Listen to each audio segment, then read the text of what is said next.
हाँ जी दोस्तों, नमस्कार। स्वागत है फिर से एक बार आप सभी का आपके अपने चैनल एसआर मैथमेटिक्स पर। दोस्तों, आप सभी अच्छे होंगे और स्टडी कर रहे होंगे।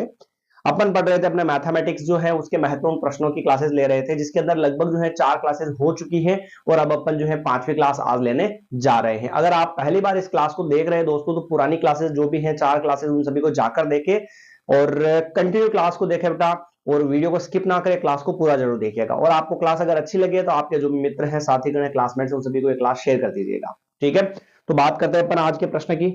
तो प्रश्न अपना ये है, ऐसी दो संख्याएं ज्ञात कीजिए जिनका योग 27 हो और गुणनफल 182 हो। ऐसी दो संख्याएं निकालनी है।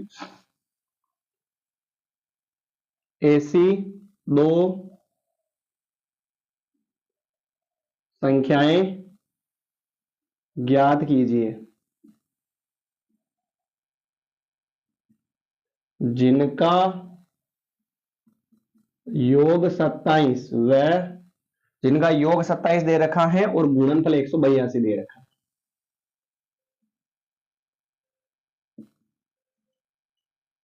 गुणनफल कितना दे रखा है? 182 दे रखा है। कोई दिक्कत नहीं भाई, हो जाएगा सवाल में क्या दिक्कत हो सकती है। देखो ध्यान से, दो संख्याएं दे रखी है जिनका योग 27 है, तो अपन क्या करेंगे बेटा, देखो ध्यान से। माना कि पहली संख्या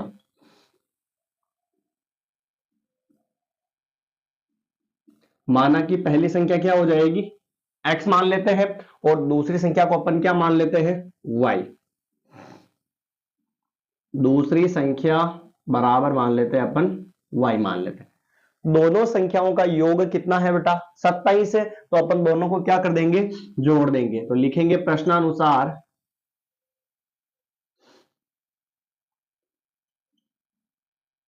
दोनों संख्याओं का जो योग है वो 27 है। तो x प्लस वाई बराबर 27। x और बराबर में 27 और प्लस का y उधर जाएगा, तो किसका आ जाएगा? माइनस का।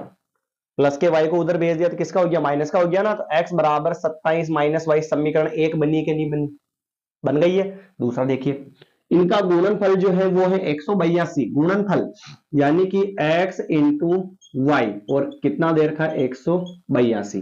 गुणनफल दे रखा है x इंटू वाई और वो दे रखा है 182। अब क्या करें अपन? x का मान यहां से रख देते हैं 27 माइनस वाई यहां पर उठाकर। कैसे देखना, जो x है ना उस x की जगह 27 माइनस वाई रखता हूं मैं समीकरण 1 से। x की जगह 27 माइनस वाई और इनटू में क्या चल रहा है फिर? y, और बराबर 182। बाहर वाले y को अंदर गुणा करवा देते हैं।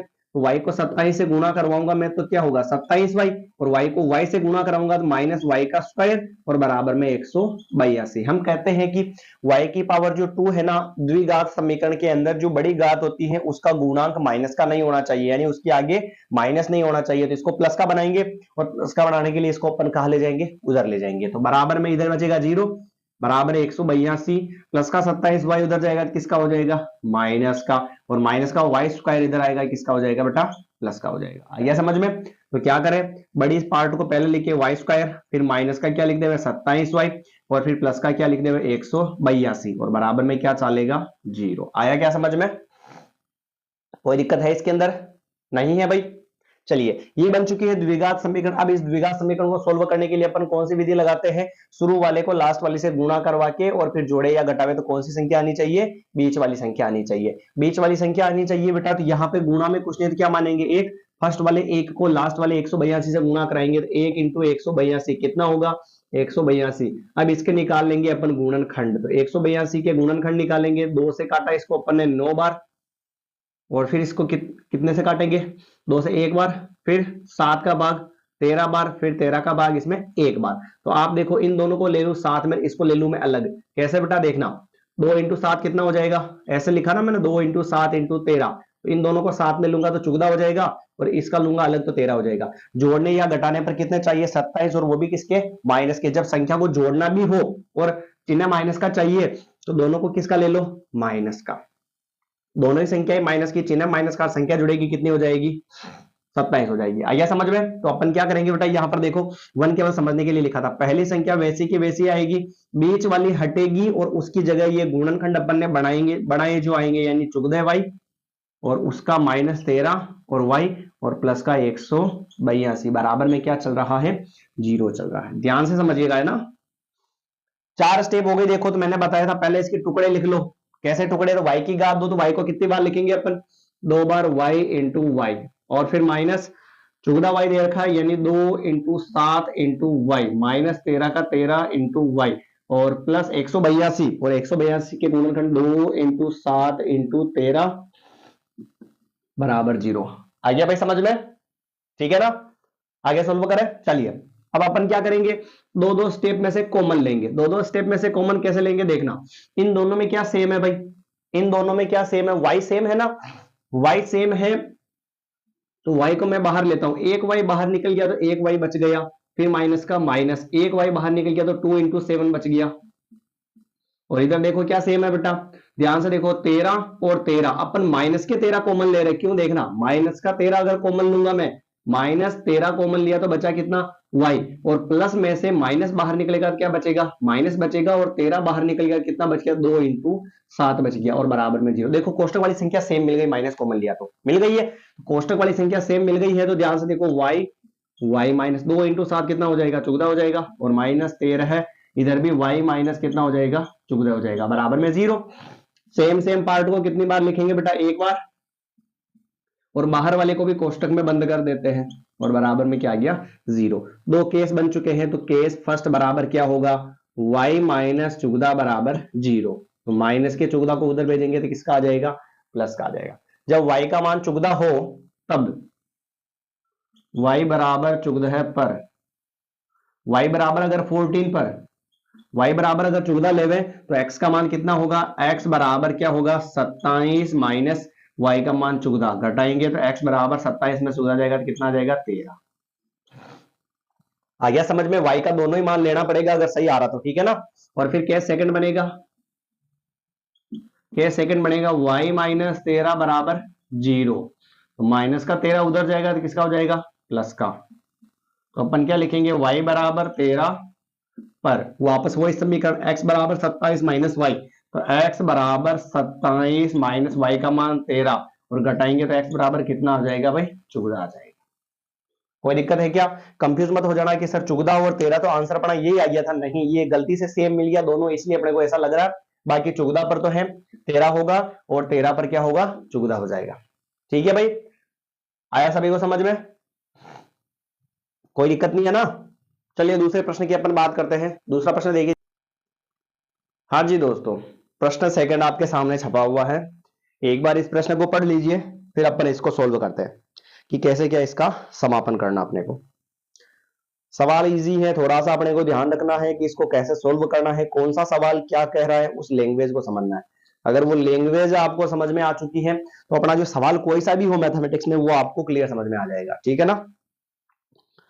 तो देखते हैं इस सवाल को कि कैसे इसको सोल्व करना अपने को, है ना।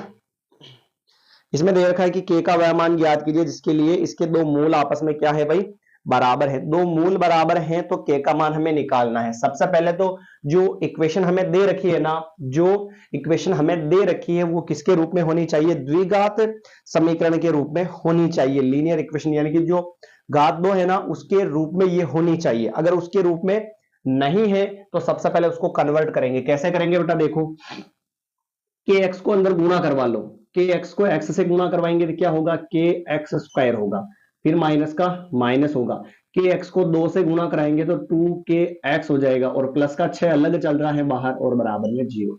अब देखो आप पावर 2 1 और हो गया उस रूप में। तो द्विघात समीकरण की व्यापक रूप क्या था, A X square plus B X plus C और बराबर में 0, ये था। जहां पर एक्स स्क्वायर के गुणा में ए होगा, यहां पर देखो एक्स स्क्वायर के गुणा में क्या है, के है, तो ए बराबर क्या हो जाएगा, के। फिर x के गुणा में क्या होगा, b होगा, x के गुणा में देखो 2k और वो भी माइनस का, तो यानी कि b का मान क्या हो जाएगा, माइनस का 2k।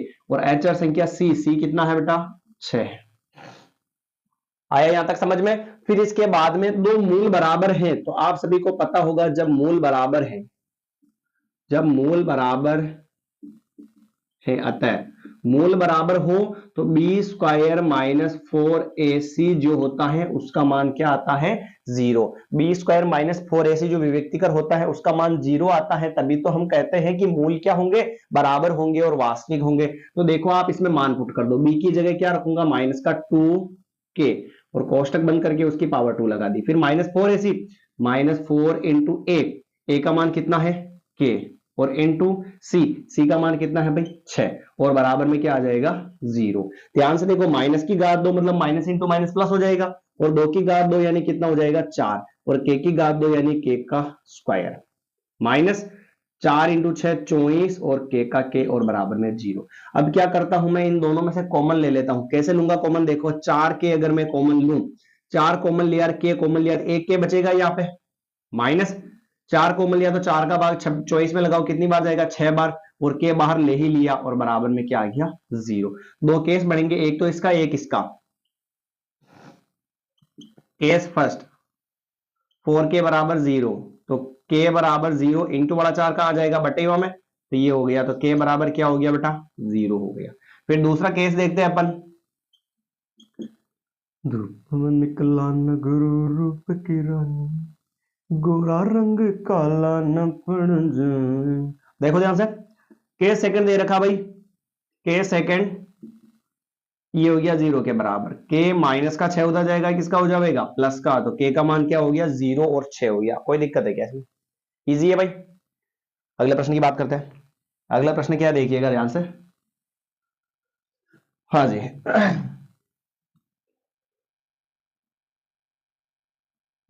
अगला प्रश्न देखते हैं। प्रश्न ये है 3/2 1/2 minus 1/2 AP A P 3/2 1/2 minus 1/2 दे रखा है और फिर देखा के लिए प्रथम पद और सार्वंतर डी लिखिए, के लिए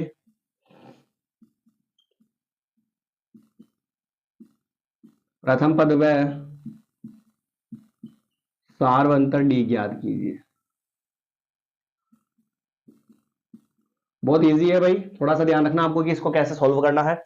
प्रश्न ये कहता है कि इसके लिए एपी तो है, एपी किसको बोलते हैं, तो एपी यानी कि समांतर श्रेणी, एक ऐसी श्रेणी जो समान अंतर से घटे या फिर समान अंतर से बढ़े उसे अपन क्या कहते हैं, एपी कहते हैं, समांतर श्रेणी कहते हैं। तो जैसे कि अब एक तो प्रथम पद ए निकालना है और सार्वंतर डी निकालना है, तो ध्यान से देखिएगा, प्रथम पद क्या होता है, नाम से ही पता चल रहा है बेटा, प्रथम पद, प्रथम पद का मतलब होता है शुरू का पद, तो प्रथम पद शुरू में क्या दे रखा 3/2 दे रखा, प्रथम पद क्या हो गया 3/2 या शुरू के पद को बोलते हैं प्रथम पद, कंप्लीट। फिर इसके बाद में सार्व अंतर डी पूछा है, तो सार्व अंतर डी और डी का फॉर्मूला होता है a2 माइनस a1 होता है, a2 माइनस a1, a1 का मतलब होता है प्रथम पद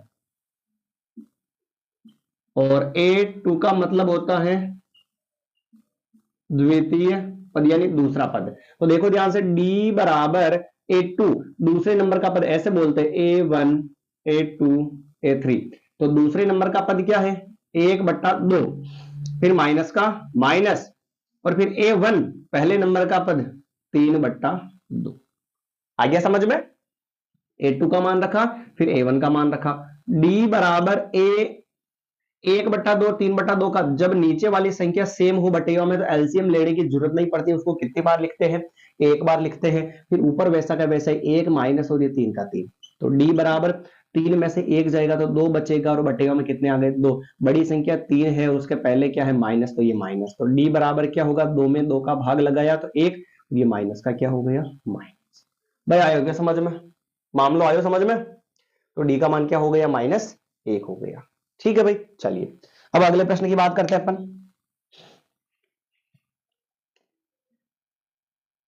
एक प्रश्न दे रखा है, एपी के प्रथम 4 पद लिखने हैं जब हमें प्रथम पद और सार्वंतर दे रखा है। एपी के प्रथम 4 पद लिखिए, प्रश्न इसको थोड़ा सा रफ कर देते हैं अपन।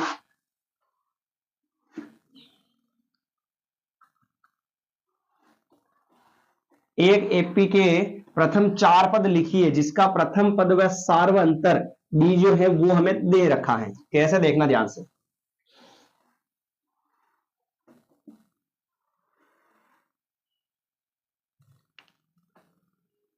क्वेश्चन अगला, एपी के प्रथम 4 पद लिखो जिसका प्रथम पद ए बराबर 10,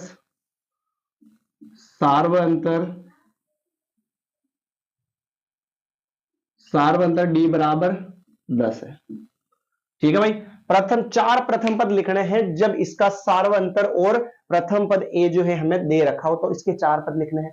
4 पद कौन कौन से? प्रथम यानी शुरू से ही। तो अपन क्या करेंगे, देखो ध्यान से, बहुत इजी है, छोटे छोटे नंबर में पूछे जाते हैं ऐसे प्रश्न, तो ध्यान रखना थोड़ा सा। माना कि प्रथम 4 पद A1 A2 A3 और क्या है A4, प्रथम 4 पद ये हो गए। माना कि प्रथम 4 पद जो है A1 A2 A3 और क्या है A4, ये चारों पद हो गए। प्रथम 4 पद मतलब शुरू से ही, पहला पद, दूसरा पद, तीसरा पद और चौथा पद। तो पहले को A1 बोलेंगे, दूसरे को A2 बोलेंगे, तीसरे को A3 बोलेंगे और चौथे को क्या बोलेंगे, A4 बोलेंगे। आ गया समझ में? चलिए अब आपको क्या करना है बेटा, ध्यान से देखिएगा। पहला A1 बराबर होता है A, ये सूत्र होता है A1 बराबर A। तो A1 बराबर A, प्रथम पद कितना है 10, तो अपना ये वाला पहला तो फर्स्ट आ गया। फिर दूसरा होता है A2 बराबर, तो मैंने आपको एक ट्रिक बताई थी कैसे A2 का मान पूछे तो आपको क्या करना है, A में एक कम D जोड़ना है, यानी कि 2 है मतलब 1D। तो ये हो जाएगा A2 बराबर 1 लिखना जरूरी नहीं है। तो A2 का फॉर्मूला क्या बनेगा, A प्लस डी बनेगा। A का मान कितना है 10 है, फिर प्लस D का मान कितना है भाई, D का मान भी 10 है तो 10। तो A2 बराबर कितना हो जाएगा, 10 और 10 20 हो जाएगा। आया समझ में? फिर A3 पूछे तो A3 बराबर क्या होगा, A प्लस 3 पूछा तो मैंने कहा कम D जोड़ दो एक, तो 3 यानी कि कितना D जुड़ेगा, 2D। तो A3 बराबर प्रथम पद A 10 है प्लस 2 इंटू डी का मान इधर भी 10 है, तो A3 बराबर 10 प्लस 2 इंटू 10 20 और जोड़ेंगे तो कितना हो जाएगा, 30 हो जाएगा। आया समझ में? एक लास्ट पद और है इसका A4, A4 की कह रहा भाई, तो ध्यान से देखना। A4 में क्या बनेगा, A प्लस 4 है मतलब एक कम D जोड़ेंगे तो कितना जुड़ेगा, 3D जुड़ेगा। तो A4 बराबर क्या हो जाएगा, प्रथम पद कितना दे रखा है 10 प्लस 3 इंटू डी का मान भी 10 है, तो A4 बराबर 10 प्लस 3 इंटू 10 कितना होगा 30। तो जोड़ेंगे इसको बेटा तो कितना आ जाएगा 40। आया क्या समझ में? तो इसके जो प्रथम 4 पद है ना, वो चारों ही पद जो है हमने यहां पर निकाल लिए हैं। देख सकते हैं, एक बार कोई दिक्कत हो तो आप कमेंट कर दीजिएगा। हाँ जी दोस्तों, तो अगला प्रश्न देखिए ध्यान से। प्रश्न मिला आपको, प्रथम पद व सार्वंतर लिखो जब एपी दे रखी हो मैं, ठीक है ना। ये जो दे रखा है वो एपी है, तो हमें इसका जो है एक तो प्रथम पद और एक सार्वंतर डी लिखना है, तो लिख देंगे भाई, क्या दिक्कत है। देखिए ध्यान से, पहले का आंसर देखिए, प्रथम पद कैसे लिखते हैं, स्टार्टिंग वाले पद को ए बोलते हैं प्रथम पद। तो स्टार्टिंग वाला पद कितना है पहले में देखिए, जैसे मैं लिखूं 3 1 माइनस 1 और माइनस 3 डॉट डॉट डॉट, प्रथम पद ए बराबर कितना हो जाएगा 3। ठीक है, पता है ना आपको A1 और A दोनों सेम ही होते हैं, ये ध्यान रखना। फिर जैसे D पूछा तो D बराबर क्या होगा A2 माइनस A1, तो D बराबर A2 यानी कि दूसरे नंबर का पद, और दूसरे नंबर का पद कितना है बेटा, जैसे A1 है, A2 है, A3 है, A4 ऐसे दे रखा। तो A2 का मान कितना हो गया 1, फिर माइनस ये माइनस, A1 का मान कितना है भाई 3, तो D बराबर क्या हो गया, 3 में से 1 जाएगा तो 2, बड़ी संख्या 3 उसके पहले माइनस, तो क्या आ जाएगा माइनस, तो D बराबर -2 हो गया। कंप्लीट। दूसरा प्रश्न देखते हैं इसका, यही देख लेते हैं, चलिए दूसरा प्रश्न देखिए ध्यान से। 1/3, 5/3, 9/3, 13/3। तो एक तो प्रथम पद दे रखा, प्रथम पद कितना है 1/3, स्टार्टिंग वाला पद तो डायरेक्टली आ गया भाई। फिर निकालना है डी, तो डी बराबर A2 माइनस A1, तो डी A2 दूसरे नंबर का पद कितना है 5/3 माइनस A1 पहले नंबर का पद कितना है 1/3, जब सेम सेम संख्या होती है तो आप सभी को पता है कि अपन क्या करते हैं, नीचे वाली संख्या को एक बार लिखकर ऊपर वाली सेम टू सेम लिख देते हैं, यानी 5 माइनस 1, ये लिखा 5 माइनस 1, तो डी बराबर क्या हो गया, 5 में से 1 गया तो 4 और बटेगा में 3। आया क्या समझ में? कोई दिक्कत है क्या बेटा इसमें? नहीं है ना? ये मामला खत्म हो गया। प्रथम पद और सार्वंत्र दोनों अपन ने लिख दिए। फिर एक प्रश्न और करते हैं अपन। 2 4 8 16, 2 4 8 16 एपी है या नहीं? एपी है या नहीं पूछ रहा है, तो अपन क्या करेंगे, एपी है या नहीं ऐसी स्थिति में पूछ लेवे तो आपको D1 निकालना है, D2 निकालना है और D3 निकालना है। D1 का फॉर्मूला होता है A2 माइनस A1, D2 का होता है A3 माइनस A2 और D3 का होता है A4 माइनस A3। और जब ये दोनों D1 और D2 बराबर आ जाते हैं तब अपन कौन सा निकालते हैं, D3 भी निकाल कर देखना पड़ता है। समझ गए ना इस चीज को? जब D1 और D2 दोनों बराबर आ जाते हैं तब तीसरा निकालेंगे, और ये दोनों बराबर नहीं आएंगे तो अपन पहले ही कह देंगे कि ये जो श्रेणी दे रखी है ना वो समांतर श्रेणी नहीं है। आ गया समझ में? ठीक है, तो देखो ध्यान से आप एक बार समझिएगा इधर इसको। D1 जैसे मैं मान लिख दूं पहले A1 यानी शुरू वाला पद, A2 यानी कि दूसरे नंबर का पद, A3 यानी कि तीसरे नंबर का पद और A4 यानी कि चौथे नंबर का पद हो गया। आ गया समझ में? फिर जैसे D1 निकालेंगे, D1 बराबर क्या होगा, A2 माइनस A1, तो D1 बराबर A2 दूसरे नंबर का पद कितना है, 4 माइनस 2, तो D1 बराबर कितना हो जाएगा, 2। फिर D2 दूसरे नंबर का सार्वंतर, तो D2 का फॉर्मूला देखो मैंने वहां लिखा है A3 माइनस A2, तो क्या होगा, D2 बराबर A3 तीसरे नंबर का पद कितना है, 8 और माइनस A2 कितना है, 4। तो देखो आप D2 बराबर 8 में से 4 जाएगा तो कितना बचेगा, 4 बचेगा। मैंने आपको कहा था कि जब D1 और D2 दोनों बराबर आ जावे तो तीसरा सार्वंतर निकालना है। अगर पहले और दूसरे दोनों ही बराबर नहीं आवे तो तीसरा निकालने की जरूरत ही नहीं है। तो दोनों बराबर है क्या भाई, नहीं है बराबर, तो इस बराबर को क्या कर देंगे, काट देंगे और लिख देंगे अपन अतः AP नहीं है, अतः AP नहीं है। ये हो गया खत्म प्रश्न। आ गया समझ में? तो अगर आपको क्लास अच्छी लगी हो तो इस क्लास को शेयर कर दीजिएगा। अपन मिलेंगे अगली नई क्लास के अंदर जिसके अंदर ऐसे ही कुछ और प्रश्नों को अपन करने वाले हैं। पहली, दूसरी, तीसरी, चौथी की अपन ने ठीक ठाक प्रश्न किए हैं। आई होप अगर आपने देखी होगी क्लास तो आपको अच्छे से समझ में आया होगा, और नहीं देखी है तो आप ऐसा आज मैथमेटिक्स के चैनल पर जाए और प्लेलिस्ट के ऑप्शन में जाए और अपनी क्लास 10th के इंपोर्टेंट प्रश्नों का प्लेलिस्ट डाल रखा मैंने, उसमें जाकर देख लेवे। चारों पांचों पार्ट जो है आपको एक ही साथ में अवेलेबल हो जाएंगे। ठीक है, मिलेंगे नई क्लास के अंदर। धन्यवाद।